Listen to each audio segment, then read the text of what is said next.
Halo semua, selamat datang di alur cerita film After Movie. Gimana kabar kalian hari ini? Tak henti-hentinya saya doakan kalian semua baik-baik saja dan sehat tanpa ada suatu halangan apapun. Perang memang bukanlah jalan terbaik untuk menyelesaikan konflik antar negara.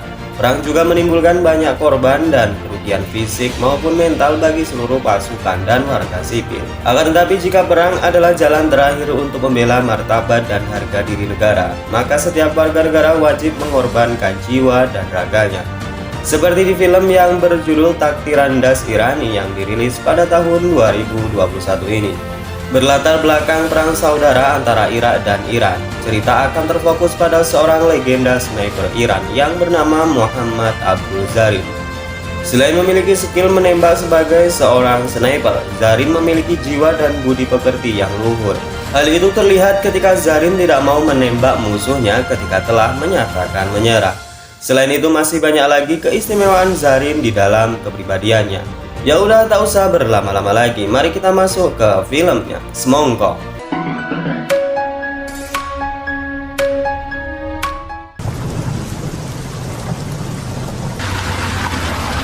Film dibuka dengan memperlihatkan pasukan Irak yang sedang membawa dua orang tawanan tentara Iran ke sebuah perbatasan. Entah apa maksud dan tujuannya, sang jenderal menyuruh anak buahnya melepaskan tawanan tersebut. Akan tetapi ia juga hanya mengizinkan satu orang di antara mereka yang kembali ke Iran. Sang kakak yang bernama Hussein tentu mengalah dan menyuruh adiknya untuk segera berlari secepat mungkin kembali ke Iran. Akan tetapi saat ia hendak melewati perbatasan, sang jenderal menyuruh anak buahnya menghabisi adik Hussein.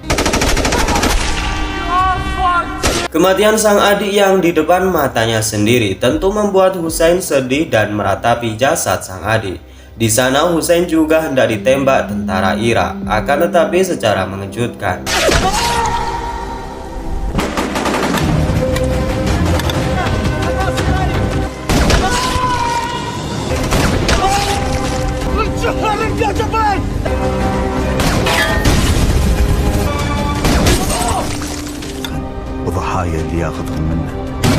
Dari balik kegelapan, sniper misterius itu menampakkan wujudnya. Ia adalah Muhammad Abdul Zarin, seorang sniper paling ditakuti dari Irak. Seorang tentara Irak yang bernama Abdul Qadir mengangkat tangan tanda ia menyerah. Dan kita dibuat takjub dengan kelembutan hati Zarin, di mana ia tidak mau membunuh musuh yang sudah menyatakan dirinya menyerah. Zarin membawa Hussein kembali ke markasnya, sedangkan Abdul Qadir mengatakan kepada petinggi militer Irak jika pasukannya dibabat habis oleh satu orang sniper Iran. Para petinggi militer Irak khawatir jika sniper musuh tidak segera mereka hentikan. Dapat dipastikan jika banyak korban berjatuhan selanjutnya dari pasukan mereka. Singkat cerita, seorang yang bernama Rosid didatangkan ke markas Irak. Di sana Rosid juga membawa dua orang anak buahnya, di mana ia yakin jika dua orang ini adalah murid terbaiknya dari satuan penembak jitu yang sudah lama ia latih. Setelah mendapat sambutan dan penghormatan dari kamp pasukan Irak, Rosid mengatakan jika yang mereka hadapi saat ini bukanlah sniper sembarangan, melainkan ia adalah Muhammad Abdul Zarin, seorang musuh sekaligus rivalnya dulu sewaktu berperang. Ia memiliki kemampuan menembak, mengukur jarak musuh, menentukan arah angin, kelembapan udara, dan teknik kamuflase terbaik, sehingga musuh tidak akan bisa menemukan di mana ia bersembunyi. Selesai menceritakan kelebihan Zarin, Rosid juga mengatakan jika ia sudah mempersiapkan dua murid terbaiknya untuk menghentikan langkah Zarin. Ia adalah Mu'ad dan Jabal. Di sana Rosid juga tidak omong kosong dan membuktikan betapa hebat anak didiknya dalam menghabisi musuh. Mereka ditantang menghabisi 3 sandera dari pasukan Iran, di mana 2 orang lainnya dibiarkan berlari sekuat mungkin, sedangkan Mu'ad dan Jabal membidik dari kejauhan.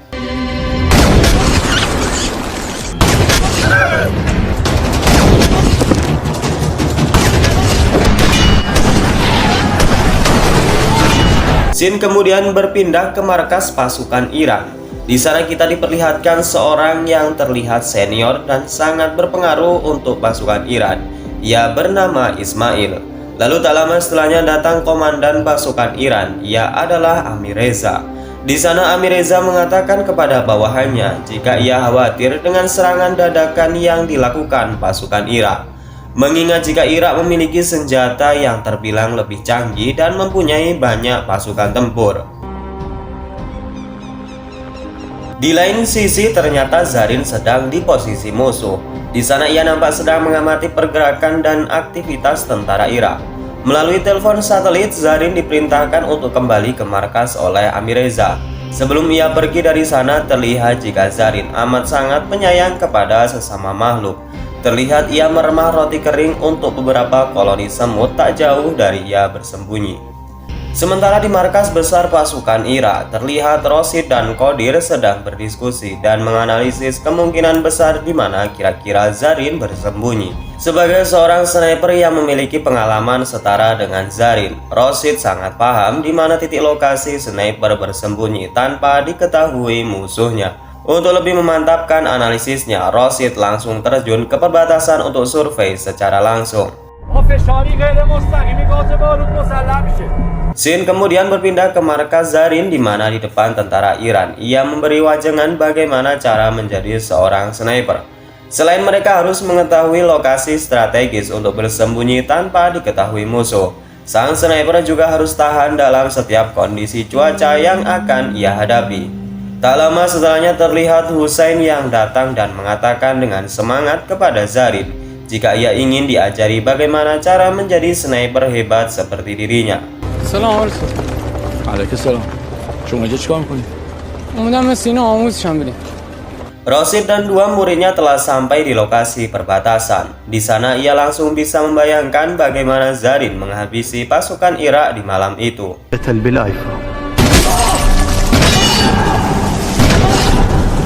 Saat Rosid memeriksa tembakan yang menembus kaca mobil, ia langsung tahu di mana posisi Zarin saat itu berada.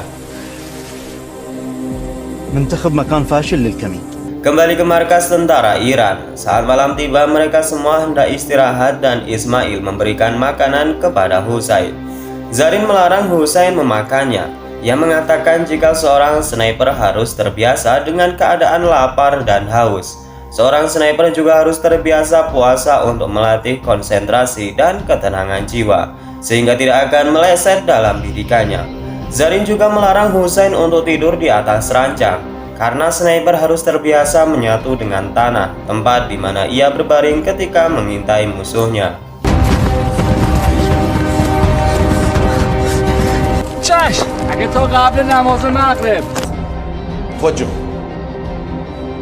Sementara di markas Irak terlihat Rosid sedang menginstruksikan Mu'ad dan Jabal untuk mengamati pergerakan Zarin di perbatasan, di mana ia berasumsi jika Zarin sering bolak-balik di perbatasan, sehingga mereka akan dengan mudah membunuh Zarin tanpa ia sadari sebelumnya. Saat Husain mencoba membuat kamuflase dengan rumput-rumput kering, tetapi di sana ia malah dimarahi Zarin karena teknik kamuflasenya masih sangat buruk dan musuh dapat dipastikan dengan mudah melihat ia bersembunyi. Selain itu, saat Husain akan meminum air, Zarin langsung membuang wadah minumnya. Ia mengatakan jika seorang sniper harus bisa menahan haus dan bertahan di kondisi sesulit apapun. Husain lalu diajak untuk mengintai musuh di perbatasan. Di sana Husain melihat tentara Irak berhenti di tengah jalan. Dengan cepat ia menginstruksikan Zarin untuk segera menembak. Akan tetapi Zarin menolaknya karena terlihat tentara Irak sedang sholat. Husain penasaran bagaimana bisa Zarin membiarkan peluang emas hilang begitu saja. Lalu Zarin menjelaskan kepada Husain jika musuh benar mereka perangi. Akan tetapi saat beribadah yang mereka hadapi adalah Tuhan. Saat perang yang dihadapi adalah manusia dan urusannya dengan manusia juga. Berbeda jika mereka sedang beribadah, maka yang sedang mereka hadapi adalah Tuhan. Tak mungkin rasanya seorang makhluk yang lemah berperang melawan Tuhan yang maha segalanya. Lalu di sebuah medan latihan menembak, Husain diajari bagaimana membidik musuh dengan baik.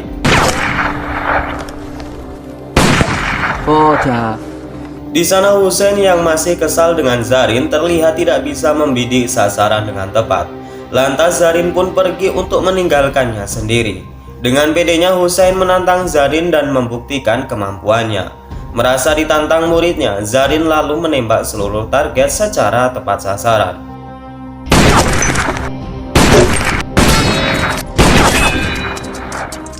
Melihat kemampuan gurunya, Husain sepertinya telah putus asa menjadi seorang sniper. Karena sikap buruk muridnya, Zarin yang kesal langsung meninggalkannya pergi. Di malam harinya, Zarin bertanya kepada Ismail kenapa Husain tak kunjung kembali ke markas. Ismail kemudian menjawab jika Husain sedang berada di perbatasan karena ia rindu dengan adiknya. Zarin yang tahu jika perbatasan adalah tempat berbahaya bergegas menyusul Husain. Ternyata di perbatasan sendiri Mu'ad dan Jabal sedang mengintai Zarin dan tidak sengaja melihat Husain yang sedang menangis. Mu'ad lalu mendatangi Husain dan hendak menembaknya, akan tetapi secara mengejutkan. Kedua kalinya Zarin menyelamatkan nyawa Husain. Zarin lalu menyuruh Husain untuk membuat pergerakan palsu untuk menjebak Jabal.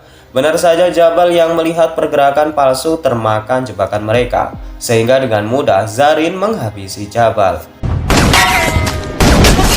Saat jenazah Mu'ad dan Jabal dibawa ke kamp Ira, terlihat muka Rashid sangatlah marah. Di sana ia memerintahkan para pasukan untuk menyerang Iran secara mendadak. Sedang tugasnya sendiri adalah menemukan Zarin dan menghabisi di medan pertempuran.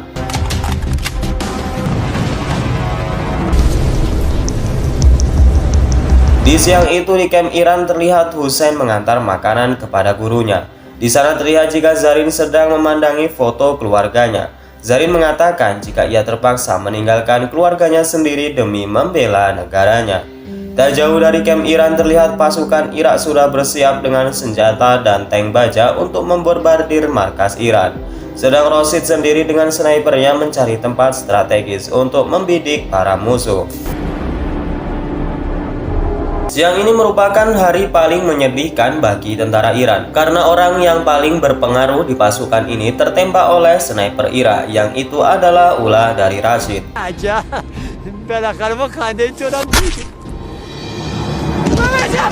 Ismail tewas dan seluruh pasukan diberi komando untuk berhati-hati karena sniper Irak sedang mengintai mereka. Selain Ismail, ternyata banyak pasukan Iran yang harus tumbang akibat amarah Rashid.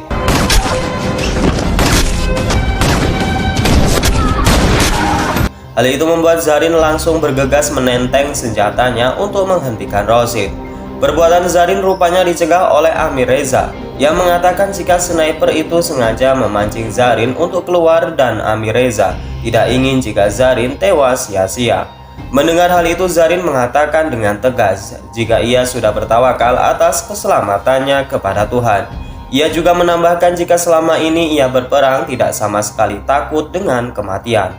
Salah seorang rekan Zarin yang mendengarnya mengatakan jika ia setuju dengan apa yang dikatakan oleh Zarin, dan mereka langsung berangkat ke medan pertempuran.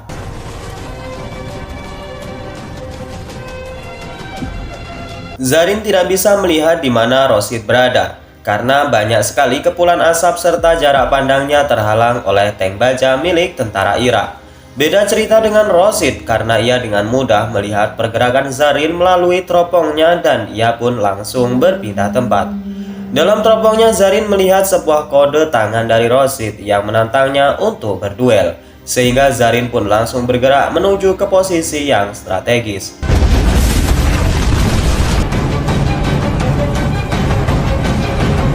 Ketika saling membidik, mereka sama-sama mengingat ketika dulu kala mereka juga sama-sama berduel sebagai seorang sniper. Zarin berhasil membuat Rashid terpojok dan tidak bisa apa-apa. Akan tetapi Zarin yang memiliki hati lemah lembut tidak membunuh Rashid, melainkan ia hanya menembak telunjuk kanan Rashid sebagai peringatan padanya. Dari hal itulah Rashid sangat berambisi untuk membunuh Zarin. Dan di duel kali ini nampaknya Rashid lah yang diuntungkan karena ia lebih cepat menembak Zarin dan membuatnya tumbang.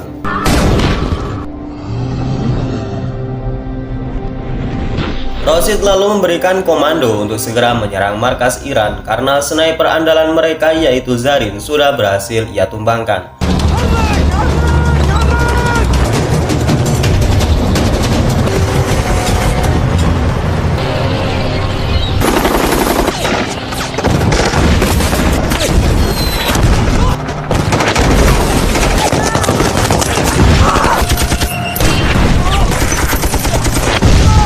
Karena serangan itu pasukan Iran sangat kacau dan kocar-kacir.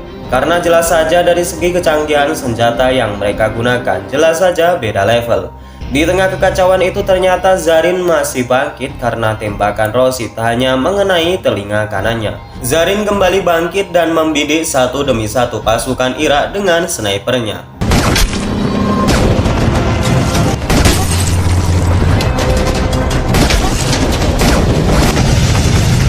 Melihat satu persatu pasukan Irak gugur, sekarang pasukan Iran kembali bersemangat untuk mengalahkan tentara Irak yang beberapa menit tadi mengobrak-abrik pasukan mereka.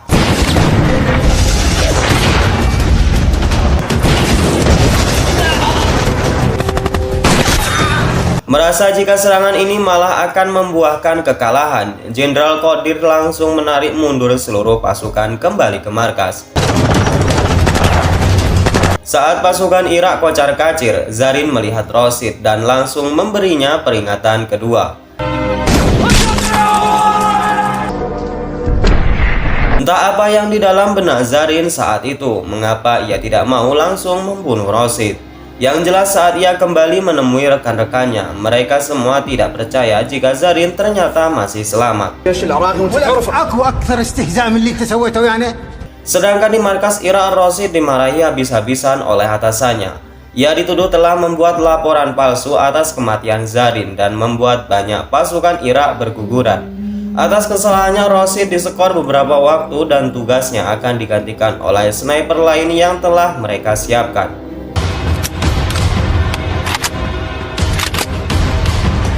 Sang kapten mengingat jika sekelas sniper terbaik seperti Rosid saja tidak bisa membunuh Zarin. Lantas sang kapten merencanakan hal lain di mana Abdul Qadir akan berpura-pura berkhianat dan memberikan informasi palsu kepada pasukan Iran.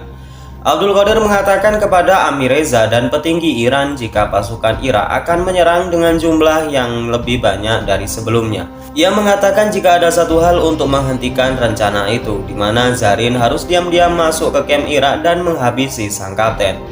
Pada mulanya Zarin dan Amir Reza tidak percaya dan menganggap ini jebakan.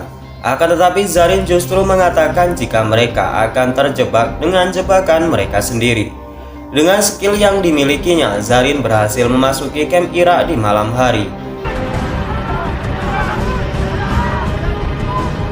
Dan benar saja semua yang dikatakan Abdul Qadir hanyalah jebakan belaka.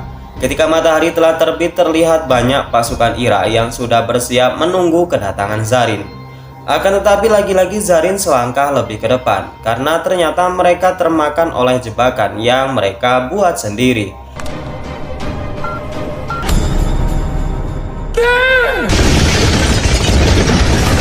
Dari balik rerumputan di pinggir rawa, ternyata Zarin sedang bersembunyi di sebuah gubuk jerami. Dari sini Zarin mulai membidik dan menghabisi para sniper musuh.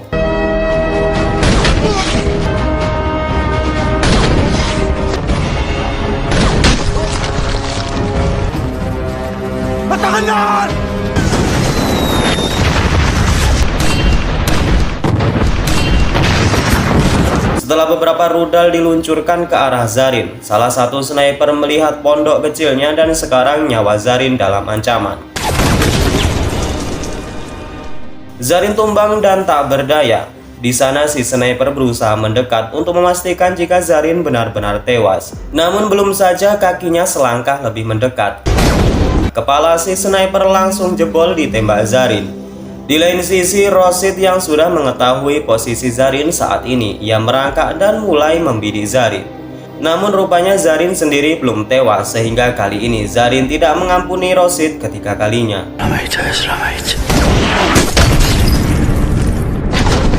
Karena banyaknya tembakan di badannya, Zarin tidak bisa bertahan lagi dan akhirnya ia menghembuskan nafas terakhirnya.